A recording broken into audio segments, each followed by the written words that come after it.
नए भगत भी हैं, पुराने भी हैं। तो आज जो हम बात करेंगे जड़ और चेतन पे, क्योंकि पारक सिद्धांत के भी भगत जी आए हुए हैं। तो ऐसा होता है कि जो ज्ञान चर्चा होती है, जो ज्ञान आदान प्रदान होता है, उसका कोई निष्कर्ष निकले तो वो सत्संग सफल हो जाता है। वरना सत्संग तो चलते ही रहते हैं, हजारों लोगों के सुने, हजारों लोगों के सुन के बुला दिए। तो कबीर साहब का सिद्धांत क्या है, मूल सिद्धांत क्या है, और बाकी कबीरपंथी क्या कर रहे हैं, क्या समझा रहे हैं, इस पे हमने विचार करना पड़ेगा।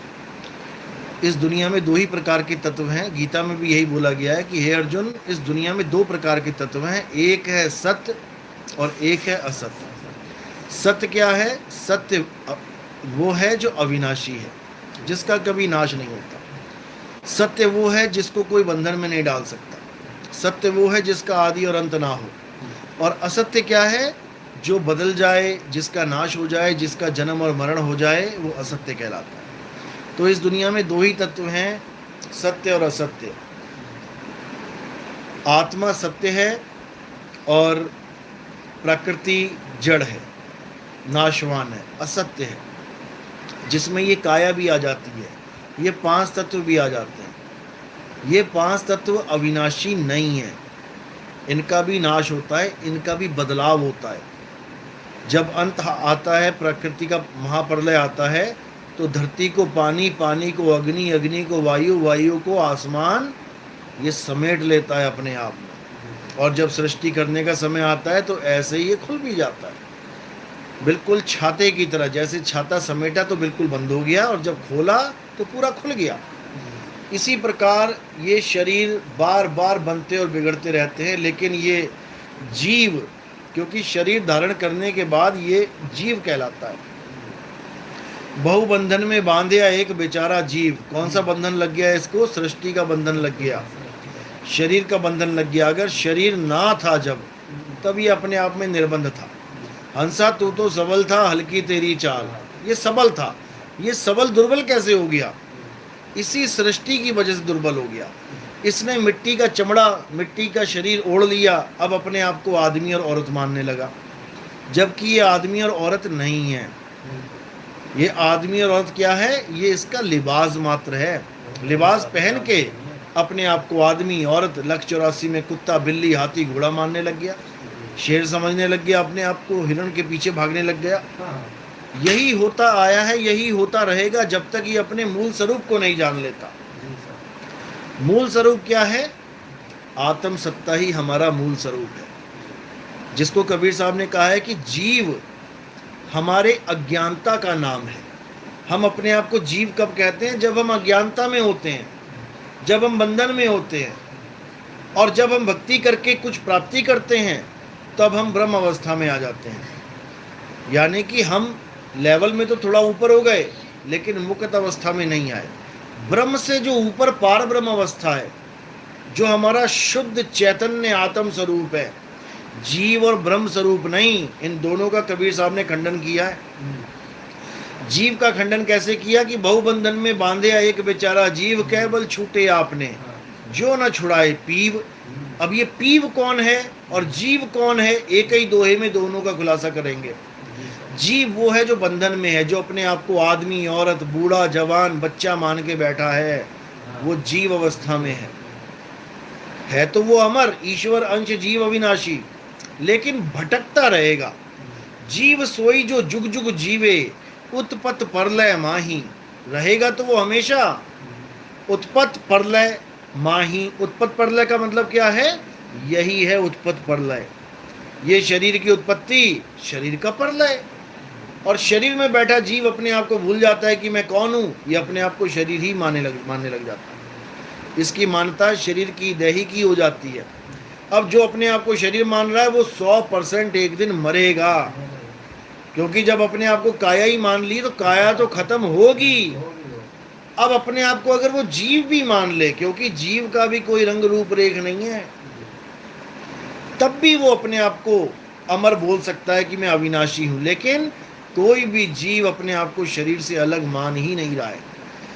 अब जीव से ऊपर जो अवस्था बन जाती है, वो ब्रह्म अवस्था होती है। ब्रह्म अवस्था किसकी होती है? जितने भी आपको 9 नाथ 84 सिद्ध जितने भी दिख रहे हैं, जो परमात्मा के नाम पे बैठे हुए हैं लेकिन मुक्ति को प्राप्त नहीं कर पा रहे हैं, वो कहाँ जा रहे हैं? वो सब बीच में अटक जाते हैं ब्रह्म अवस्था में। तो ब्रह्म के लिए जिन्होंने ब्रह्म अवस्था प्राप्त करी उनको भी लताड़ा कबीर साहब ने क्या बोला? बोले ब्रह्म बड़ा की जहां से आया, वेद बड़ा की जिन निर्माया, ई मन बड़ा की जी मन माना, राम बड़ा की राम ही जाना, भ्रम भ्रम कबीरा फिरे उदास, तीरथ बड़ा या तीरथ का दास।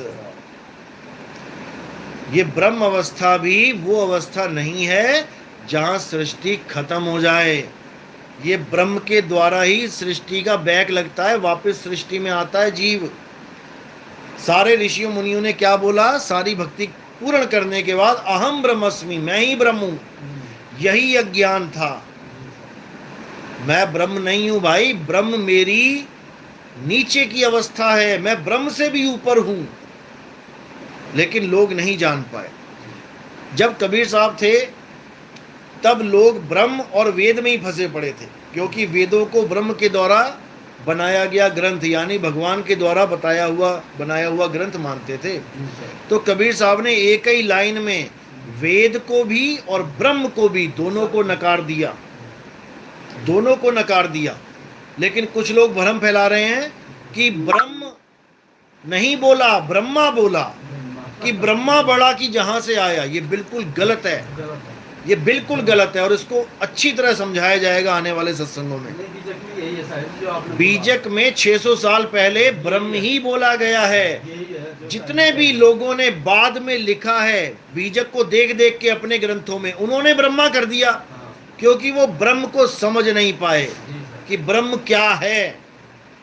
उन्होंने गलती से अज्ञानता में या कह लो कोई पीछे कारण था, उस कारण से ब्रह्मा कर दिया। लेकिन वो क्या कारण है वो समझाया जाएगा आने वाले सत्संगों में। तो कबीर साहब ने ब्रह्म का खंडन करते हुए बोला कि ब्रह्म बड़ा की जहां से आया और वेद बड़ा की जिन निर्माया।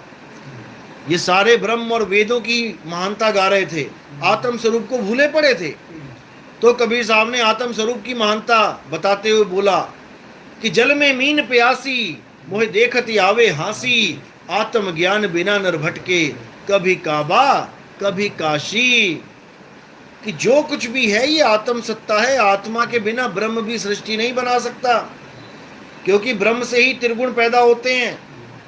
और आत्म सत्ता ना हो, त्रिगुण पैदा करके दिखा दे ब्रह्म, नहीं कर सकता। ब्रह्म कह लो, निराकार कह लो, मन कह लो, एक ही बात है।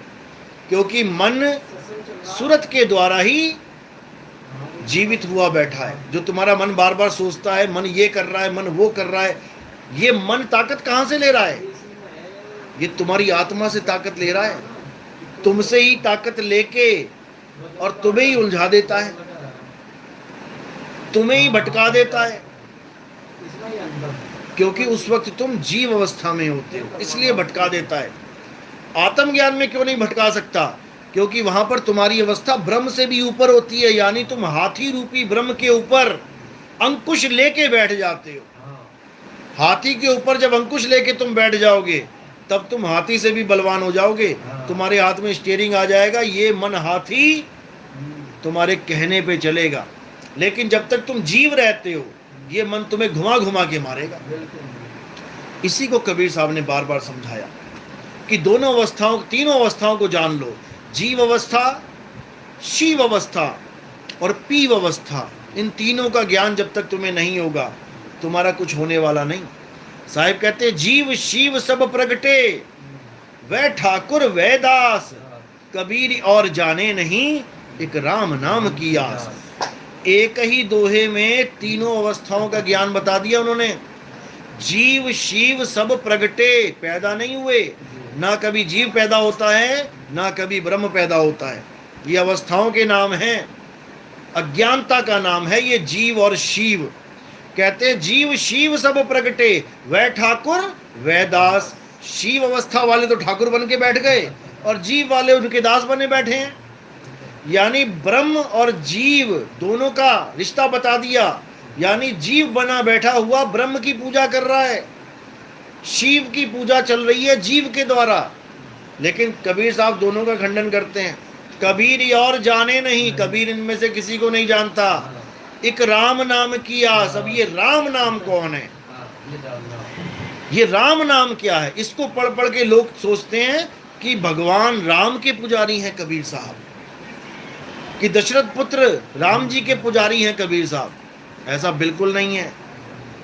कबीर साहब क्या कहते हैं? एक राम दशरथ का बेटा, एक राम घटघट में बैठा, एक राम का सगल पसारा, और एक राम तीनों से न्यारा। अब इस दोहे को सुना के भी मूर्ख बनाने वाले बैठे हैं कई, कहते हैं चारों राम एक ही हैं, चारों राम एक ही हैं। अब उनको कोई ये पूछे कि एक राम तीनों से न्यारा, न्यारे का क्या मतलब होता है? न्यारे का क्या ये मतलब होता है कि चारों एक ही हो जाएंगे? तीन अलग हैं और तीनों से न्यारा चौथा राम अलग है, लेकिन लोग नहीं समझ पाते।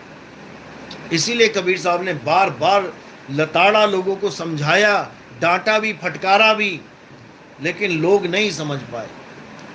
जिस पर मालिक की मुहर लगी होती है केवल वही जान पाता है कि गुरु कह क्या रहा है, नहीं तो ये सिर के ऊपर से जाता है ज्ञान। तो साहिब कह रहे एक राम दशरथ का बेटा, कौन सा है वो राम? वो काया राम है, जिसको पहचान लेते हो तुम कि ये दशरथ का बेटा है कि देवकी का बेटा है, ये अंजना का बेटा है या रमेश का या सुरेश का बेटा है। देखो सारे राम सबको देख देख के पहचान रहे हो, ये काया राम है। एक राम दशरथ का बेटा, एक राम घट घट में बैठा, जो सब घटों में विराजमान है। वो कौन है? जो सब घटों को चला रहा है वो कौन है? जो सब घटों में बैठ के सब में रमा हुआ है, कौन है वो? जीव राम। आपका शरीर, आपके शरीर में आपका जीव, आपके शरीर में आपका जीव, सबके शरीरों में सबके जीव बैठे हुए हैं।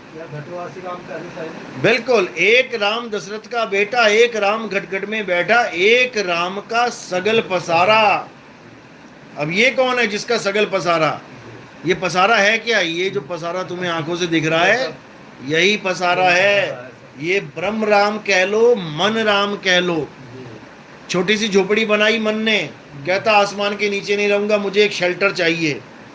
एक प्लास्टिक जोड़ के एक छोटी सी झोपड़ी बना ली। थोड़ा काम धंधा स्टार्ट किया, पैसे आने लगे, कहता नहीं ये तो छोटा सा घर है, मुझे बड़ा चाहिए। एक कमरे का मकान बना लिया। और थोड़े पैसे आ गए, कहता नहीं ये छोटा है, 2 कमरे का बना लिया, 2 बिल्डिंग बना ली, 10 मंजिला बना लिया। बढ़ता ही चला गया, 1 से मकान से 2, 2 से 4, 4 से 8 करता ही चला गया। पूरा पूरा शहर बसा दिया। कौन से राम ने बनाया? ये पहले राम ने बनाया शहर, ये दूसरे राम ने बनाया है, ये तीसरे राम ने बनाया है। ये मन के खेल हैं जो तुम्हारा विस्तार करता जा रहा है, करता जा रहा है। अकेला आदमी आया था दुनिया में, जवान हुआ, कहता नहीं मैंने तो विस्तार करना है, बीवी लाओ, शादी करूंगा, बच्चे हो गए, विस्तार कर लिया। किसने किया? मन ने किया। एक राम दशरथ का बेटा, एक राम घटघट में बैठा, एक राम का सगल पसारा, एक राम तीनों से न्यारा। ये कौन है? अब ये तन राम से भी अलग है, ये जीव राम से भी अलग है, ये मन राम से भी अलग है। ये कौन सा राम है? ये आत्म राम है। हमारी मुक्त अवस्था, जिस अवस्था में हम थे, जिसको बोला जहिया जन्म मुक्ता हता और तहिया हता ना कोई, छठी तुम्हारी है जगह, तू कहां चला भिगोए। तेरी अपनी आत्म अवस्था है, उसको छोड़ के तू कहां 5 तत्वों में जा रहा है, कहां तू जन्म मरण में फंसने जा रहा है। तो वहां से उतरते ही ये जीव बना बैठा है यहाँ पर। अब इस जीव की मुक्ति तभी होगी जब इसको कोई भेदी गुरु मिल जाएगा। भेदी गुरु किसका भेद बताएगा? अपने आत्म स्वरूप का भेद बताएगा, ना कि कोई मंत्र देगा, जंत्र देगा, तंत्र देगा। जो जंत्र मंत्र तंत्र देगा वो अज्ञानी गुरु, वो समझ लो फंसाने वाला गुरु है। और जो तुम्हें आत्म ज्ञान देगा, तुम्हारे स्वरूप का ज्ञान देगा, जीव स्वरूप का नहीं। जीव स्वरूप तुम्हारा नहीं है, जीव स्वरूप अज्ञान का है। एक डॉक्टर शराब पी के नाली में पड़ा है, तो उस वक्त तो डॉक्टर है कि शराबी है? शराबी है, डॉक्टर नहीं है। उसको शराबी का ज्ञान हटा के और डॉक्टर का ज्ञान दोबारा बता के उसको सीट पे बैठाना है और लोगों की शराब छुड़वाएगा वो। उसको कहते हैं आत्म अवस्था। और जो नाली में पड़ा है वो है जीव अवस्था। देखो सुअर पड़ा है कि नहीं नाली में, तो ये जीव ही तो है। जीव अलग है, आत्म अवस्था अलग है, लेकिन लोग नहीं समझ पा रहे हैं। लोग जीव को ही सत्य मान के बैठे हुए हैं। तो यही कबीर साहब समझा रहे हैं, लेकिन इस मत को कोई जान नहीं पाता। ये आत्मा का खंडन कर रहे हैं लोग कि आत्मा कुछ नहीं होती। अच्छा, आत्मा कुछ नहीं होती, और कबीर साहब ने, संतों ने वाणियों में इतना आत्म राम का जिक्र कर रखा, वो क्या है फिर? जीव को तो 84 का गुलाम बता रखा है। जग में जीव अनंत न जाने पीव को, बहुत कहा समझाए 84 के जीव को। जीव को ही सर्वे सर्वा मान के बैठ गए हैं, यही अज्ञान है। और जो जीव को सर्वा सर्वे मानेगा वो जीव ही होके आएगा। जहां आशा तहां वासा हुई, और वाह को रोक सके ना कोई।